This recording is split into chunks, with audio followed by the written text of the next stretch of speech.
जी बिस्मिल्लाहिर्रहमानिर्रहीम। हम इस वक्त एक इंतहाई मजबूर और लाचार बीमार शख्स के घर में मौजूद हैं, जिनके दोनों पाँव घुटनों तक और एक हाथ बिजली में आ गया था, जिसकी वजह से वो माजूर हो गए। अभी हम उनके घर में मौजूद हैं, आप उनका घर भी देख सकते हैं। जे आपसे कुछ बात करना चाहते हैं। जी साईं, हाँ बताओ सॼी पंहिंजी कहानी। सर मेरी कहानी ये है कि मैं तमाम गरीब आदमी हूँ। मेरे छोटे छोटे बच्चे हैं, 4 बेटियाँ हैं, 2 बेटे हैं। मेरा कमाने वाला कोई भी नहीं है।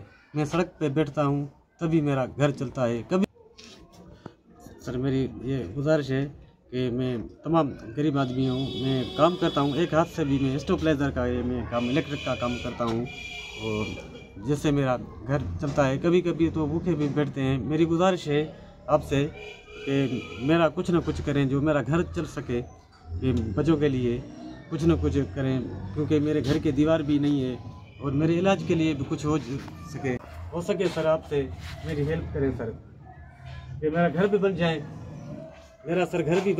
मेरा इलाज भी हो सके और जो मेरे बच्चे हैं इसके लिए खाने का कुछ हो जाए, हमारी माली मदद हो जाए। और व्हील चेयर की ट्राईसाइकिल की सख्त ज़रूरत है। ठीक।